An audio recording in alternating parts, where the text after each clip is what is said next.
어떤 사람이라고 했는데 본문에서는 22절에 보면은 이 어떤 사람이 바로 청년이라고 했습니다. 한번 생각해 보면요, 이 본문의 말씀의 그 의미를 이렇게 곱씹어 보면요, 우리 예수님께서 이 청년을 굉장히 붙들고 싶어하는 호감이 있는 그런 모습을 볼 수 있습니다. 그래서 선생님, 내가 무슨 일을 하여야 영생을 얻겠습니까? 그러면서 이제 그 선생님 하면서 질문하러 오는 그 청년의 말 속에 선한이라는 말이 이제 포함된 것을 볼 수 있는데, 여기에 대하여서 예수님께서 원론적인 말씀을 이제 하시는 것을 볼 수 있지요. 선한 이는 하나님 한 분밖에 없다. 그것을 알려주면서, 그리고 이 청년이 요구하는 영생, 생명을 얻는 방법까지도 알려주면서, 그렇게 예수님의 말씀대로 하기만 하면은 하늘에서 보화가 내릴 뿐만 아니라, 예수님께서, 다른 사람들은 예수님의 제자가 못돼서 안달인데 예수님께서 네, 나를 따라오너라, 제자의 반열에 이렇게 불러들이는 모습까지도 볼 수 있잖아요.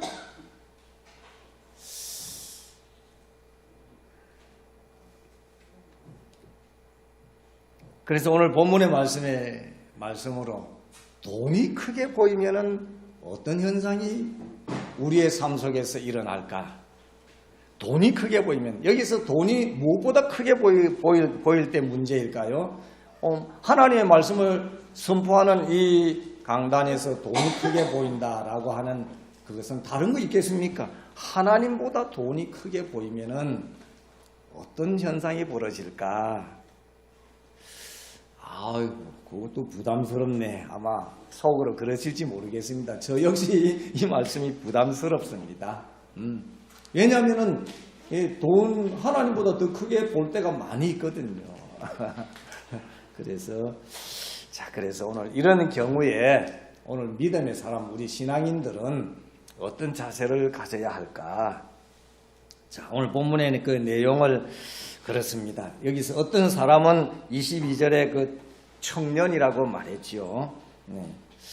오늘날 청년이 되어서 영생의 생명에 대해서 관심을 갖는다고 하는 것은 참 가물에 콩나듯이 보다도 더 보기 힘든 그런 모습이 아닐까. 어릴 때는 부모가 막 이렇게 끌어서 교회를 간다 하지만은 이제 머리가 크고 힘이 좀 있으면요, 부모의 말을 거역할 때가 오지 않습니까? 사춘기가 지나고 중학교, 고등학교 시절이 지나고, 이제 고등학교까지는 억지로, 고등학교 3학년 되면 억지로라도 부모의 말을 따라서 교회를 발걸음하는데, 일단 대학 딱 들어가면 어떻습니까? 나는 자유다, 그러지 않습니까? 이 청년들이요, 나이를 먹을수록 하나님을 멀리하는 그런 경향이 있습니다. 이 영생에 대해서 무관심한 그런 모습이죠. 하나님에 대하여서 멀리한다고 하는 것은 영생에 대하여서 멀리한다는 거죠. 그런데 오늘 본문의 말씀에 이 어떤 사람, 이 청년은 22절에 보면 그 청년이라고 했는데, 이 청년은 영생에 대하여서 관심이 있었습니다. 그래서 예수님께 와서 질문했습니다. 어떻게 하면은 영생 얻습니까? 여기에 대한 이제 예수님께서 해답을, 계명들을 지켜야 된다. 그러면서 이제 그 계명들을 나열하는데 예수님께서 일부러 그러셨는지 모르지만은 부모 공경이 제일 먼저 나와야 되는데 사람의 삶에 있어서 맨 뒤에 나오는 거였어요.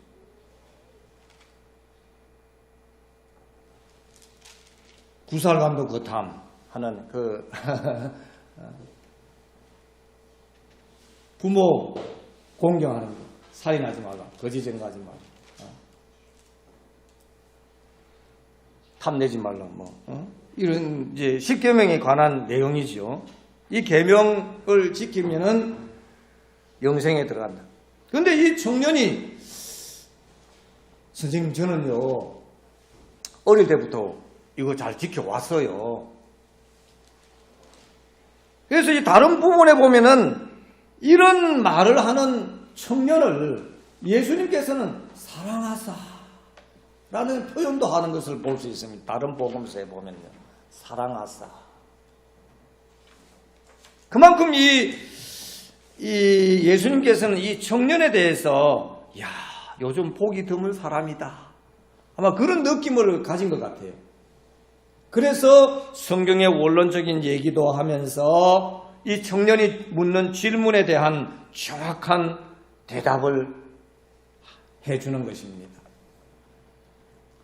그 정확한 대답이 계명들을 지키는 건데 이 계명을 다 지켰다고 하니까 예수님께서 그래 하면서 그러면은 네가 가진 재물 있지? 그 소유물을 팔아서 가난한 자들에게 나눠주고 주라. 그러면은 하늘에서 너에게 보화가 임할 것이다. 이 보화가 무엇입니까? 영생이 아니겠습니까? 그리고 와서 예수님을 따르라는 것입니다. 나를 쫓으라는 것입니다. 그런데 불행하게도 이 청년은 근심하며 떠났다고 했습니다. 아니 정확한 해답을 주고 주님의 제자의 반열에까지 콜링을 받았는데도 이 사람은 주님의 말씀하신 것은 뒤로 하고 자기의 입장을 본 것입니다. 자기가 가지고 있는 재물 생각하니까 내가 어떻게 가진 건데 이거를 다른 사람한테 다 나눠주라니. 아마도 이 말씀을 듣고 근심하고 간 이유는 그 재물이 예수님의 말씀보다도 더 크게 보였기 때문이라는 것입니다. 그래서 오늘 우리들은 다시 한번 이 부분을 한번 짚어보면서 오늘 우리들하고 비슷하지 않습니까? 우리들이 살아가는 데 있어서 돈이 꼭 있어야 합니다. 꼭 있어야 할 그 돈이, 물질이 하나님보다 앞서서는 안 된다라는 그런 의미를 우리가 지금까지 내 마음속에 하나님보다 앞서 있다면은 조금 땡겨서 하나님을 좀 앞세울 수 있는 그런 결단을 좀 오늘 우리들도 해야 되지 않을까 하는 생각으로 오늘 본문의 말씀을 함께 생각해 보는 것입니다. 자, 이 돈이 크게, 물질이 크게 보이면은요, 우리들에게, 특별히 믿음의 사람들에게 어떤 현상이 벌어지는가? 그것은 첫째로 탐욕자가 되고요. 두 번째는 믿음에서 떠나게 되고요. 그리고 하나님을 자기 마음대로 움직이려고 하는 이 우상화가 되어버린다는 것입니다.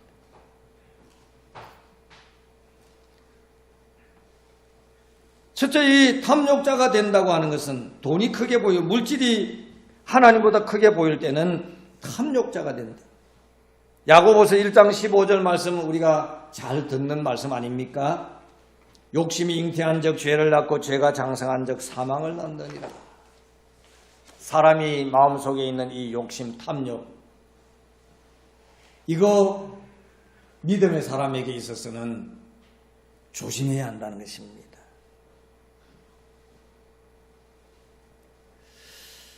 신앙을 떠나서라도, 기독교 신앙을 떠나서라도 일반적인 옛 사람 중에 한 사람, 그런 비슷한 사람이 있죠. 최영 장군이라는 사람이 있지 않습니까?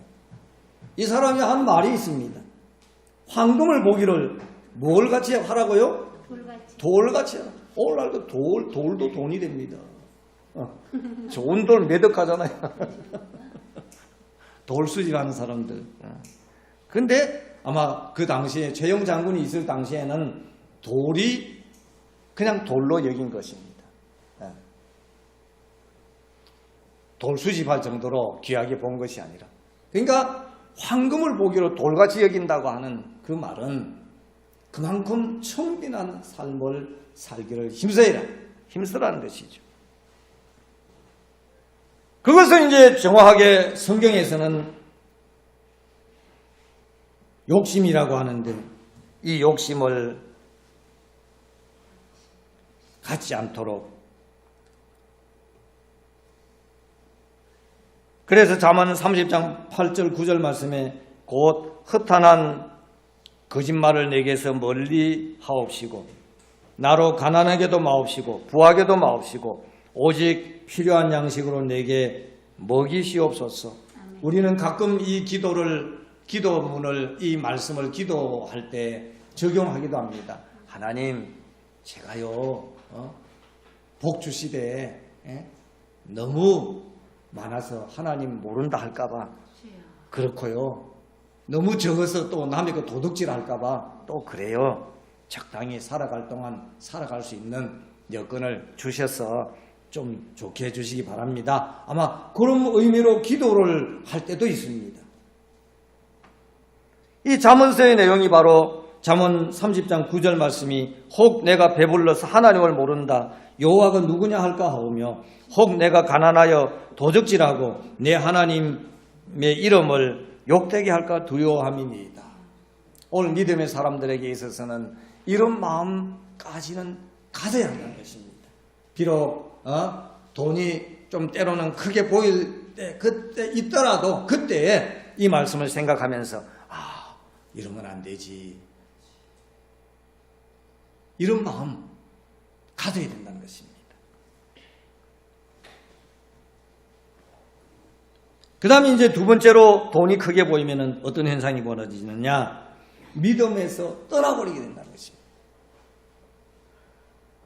믿음에서 떠나면 사람은 교만해집니다. 믿음에서 떠난다고 하는 것은 하나님을 떠난다는 것이죠.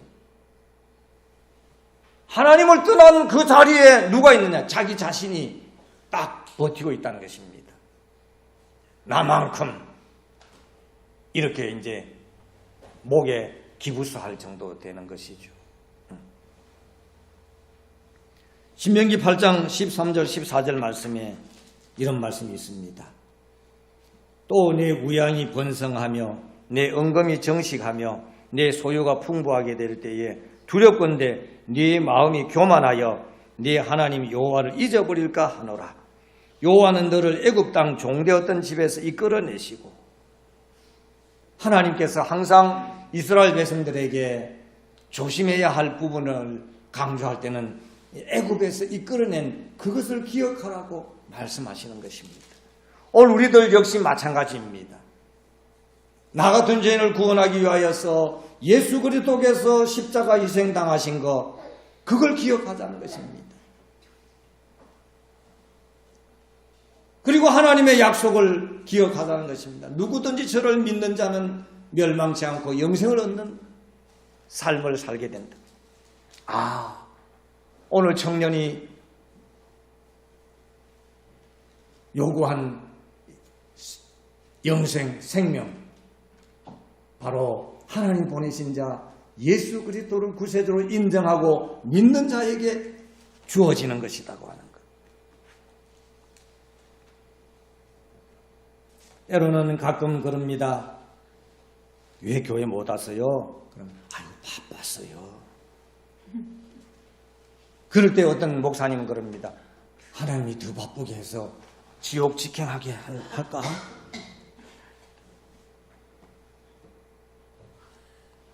이제 그 내용이 이제 디모데전서 6장 10절의 말씀인데요. 돈을 사랑함이 일만악의 뿌리가 되나니, 돈을 사랑한다고 하는 것은 바로 돈을 하나님보다 더 크게 생각하는 것이라고 말할 수 있습니다.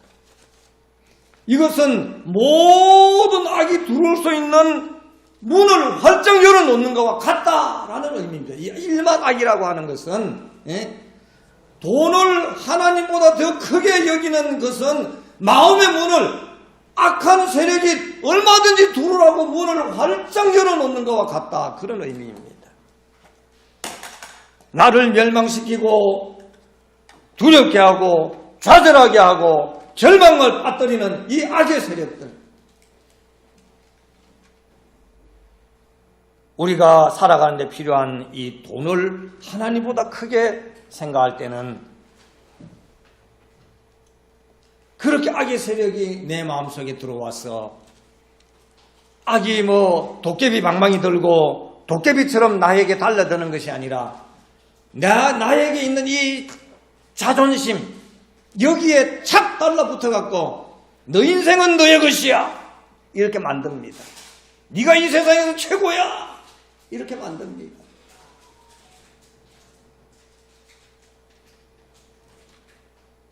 결국 믿음에서 떠나 많은 근심에 쌓이게 된다는 것이죠.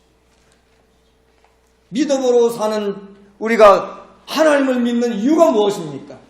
궁극적인 목적은 천국이지만은 이 땅에서도 천국의 백성으로서의 삶을 사는 것이라고 말할 수 있습니다. 이 땅에서 살아갈 때에 천국의 백성으로서 살아간다는 건 무슨 말씀입니까?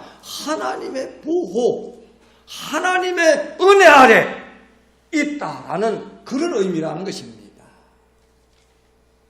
마치 어린아이가 부모의 그늘에 있을 때에 어린아이가 생각하는 그 이상의 보호를 받게 된다는 것. 오늘 우리들 역시 마찬가지입니다. 오늘 우리들이 하나님의 은혜 아래 있다고 할 때는요, 첫째 이 공기 아닙니까? 물 아닙니까? 음식 아닙니까? 그건 내가 살아가다 자동적으로 그냥 다 주어지는 것이지 그게 하나님의 은혜야 이렇게 생각할지도 모르겠습니다만 그건 운명이야. 이 땅에 살아가면은 다 그냥 자동적으로 누구는 누구에게나 주어지는 거야 이렇게 생각할지 모릅니다. 그렇지 않습니다. 그래서 하나님의 은혜가 참 우리 인간의 머리로는 이해할 수 없는 그런 것입니다. 아니 나를 괴롭게 하는 저 사람은 당장 모가지를 탁 쳐면 좋겠는데 그러지 않고 오히려 더 나를 핍박하고 그럴 때가 있지 않습니까? 하나님이 계신 거야 안 계신 거야? 그럴 때 있지 않습니까? 아니 하나님은 왜 그래? 저렇게 못되게 지는 사람한테 공기도 주는 거야? 아니 물도 주는 거야? 아니 살아갈 수 있도록 여건을 해주는 거야? 왜 나보다 더 잘 살아? 하는 일 잘 돼? 그럴 때 있지 않습니까?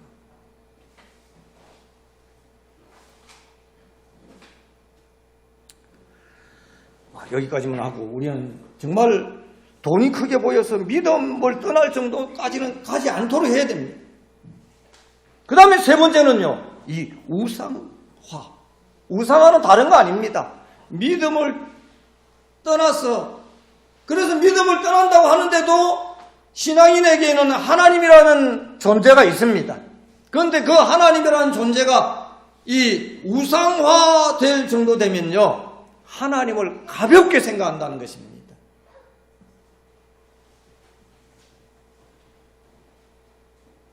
그러니까 탐욕이 굳어지는 건, 딱딱하게 탐욕이 굳어져서 특수한 방법을 사용하지 않고는 벗어날 수 없는, 그것이 이제 우상화된 그 모습이라는 것이죠. 아마도 오늘날로 우리가 표현한다면은 이 우상화는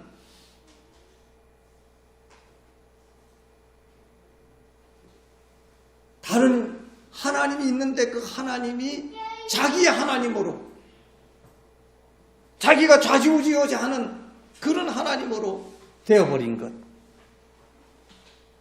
그런데 이 부분에서 우리들은 참 믿음의 사람들은 조심해야 합니다. 왜냐고요? 엄청난 대가가 이 우상 숭배까지 간 사람에게 하나님께서 정말 사랑하시는 자녀라면은 어떻게 해서든지 바른 길로 돌리려고 할 때는요, 엄청난 대가를 치르게 된다는 것입니다. 성경에 보면은 예를 들어보면은 아브라함을 예를 들 수 있습니다. 아브라함이요,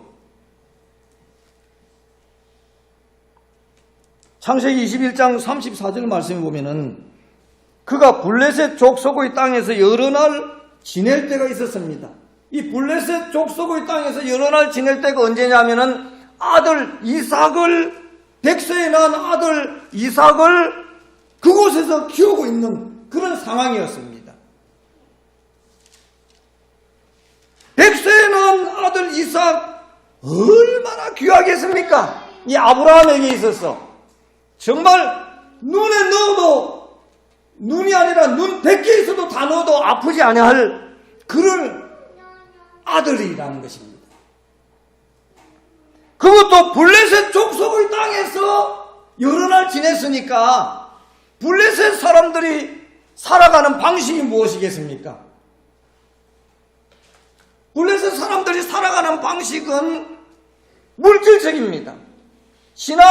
그들이 신앙을 따진다면 바알과 아세라인데, 바알과 아세라 역시 이 농사의 신들입니다. 그러니까 블레셋 사람들이 살아가는 방식은 뭐냐면은 이 물질과 다 관계되어 있는 것입니다. 하나님이 없습니다. 그 속에는. 그러니까 아브라함이 블레셋 족속의 땅에서 여러 날 거했다고 하는 것은 하나님이 없는 데서 아들, 백세에 낳은 아들 이삭과 함께 여러 날 있었다는 것입니다. 한번 생각해 보십시오. 그리고 성경에서 보면요, 이 일 후에 창세기 22장 1절의 말씀에 보면은 이 일 후에 하나님이 아브라함을 시험하시려고 그를 부르시되 아브라함아 하시니 그가 가로되 내가 여기 있나이다. 왜 시험하시려고 그랬을까요? 하나님이 생각할 때에 이 블레셋 족속 땅에서 여러 날 물질 중심으로 그 아들 이삭을 키우고 있는 그 아브라함 보나마나 뻔한 건 아니겠습니까? 하나님이 없는 데서 자기가 백세에 낳은 아들 이삭을 키우고 있다고 생각할 때에 하나님이 생각할 때는 제가 백세에 내가 선물로 준 그 아들이 있는데 나는 생각 안 하고 제가 뭐 하는 거야? 그래서 아마 하나님이 아브라함아 불렀습니다. 왜 그래요? 너 백세에 낳은 아들 이삭 있지? 내가 지시하는 산에 가서 번제로 제사 드려. 번제로 제사 드리라는 건 죽여서 각을 떠서 제사 태우라는 것입니다.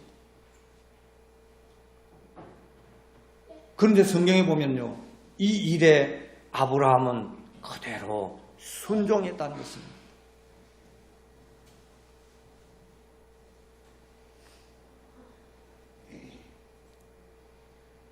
창세기 22장 12절의 말씀에 이제야 내가 하나님을 경외하는 줄 알겠다. 이 이제야라는 말은 바로 아브라함이 칼을 들어서 그 백세에 낳은 이삭을 죽이려고 할 때, 칼을 들어서 찔러서 죽이려고 할 때, 내가 잘못 봤구나. 그래, 내가 블레셋 땅에서도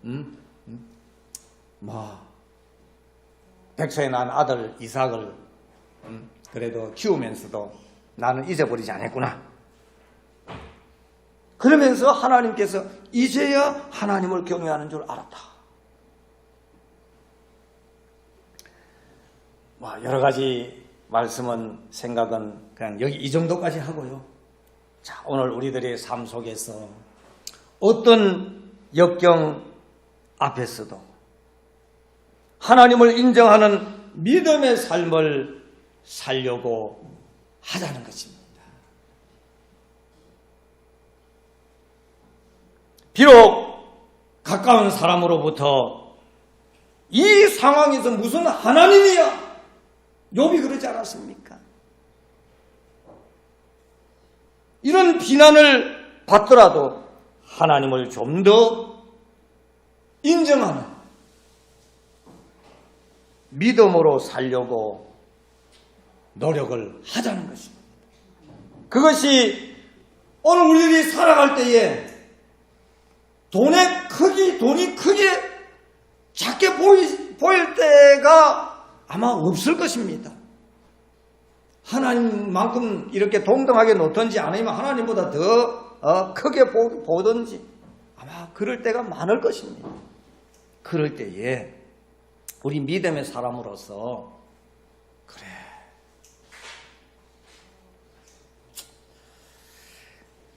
조금 전에 읽은 말씀대로 디모데전서 6장 10절 말씀에 돈을 사랑함이 일만 악의 뿌리가 되나니 이것을 사모하는 자들이 미혹을 받아 믿음에서 떠나 많은 근심으로서 자기를 찔렀도다.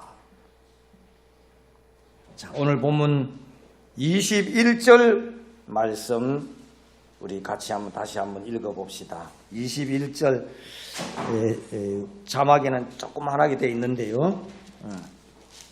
본문 21절, 22절 성경을 펴시고 함께 읽어봅시다. 자, 21절, 22절 같이 한번 읽어보겠습니다. 예수께서 가라사대 네가 온전하고자 할진대 가서 네 소유를 팔아 가난한 자들을 주라. 그리하면 하늘에서 보화가 네게 있으리라. 그리고 와서 나를 좇으라 하시니 그 청년이 재물이 많음으로 이 말씀을 듣고 근심하여 가니라. 아멘. 하나님 아버지, 한 청년이 정말 요즘 보기 드문 그런 청년인데 예수님께서도 호감이 있는 그런 청년이 예수님께서 정확한 해답을 주셨는데도 소유를 팔아서 가난한 자들에게 나누어 주면은 하늘에서 보화가 임하고 그리고 주님의 제자까지 될 수 있는 자격을까지도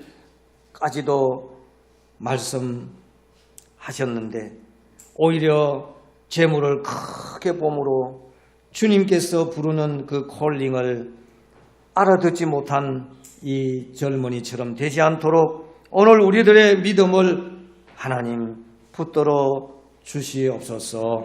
참으로 말세에 믿는 자들을 보겠느냐라고 탄식하시는 주님, 오늘 이 말씀을 듣는 심령마다 다시 한번 하나님을 크게 마음속에 모시며 살 수 있도록 주님 은혜 베풀어 주시옵소서.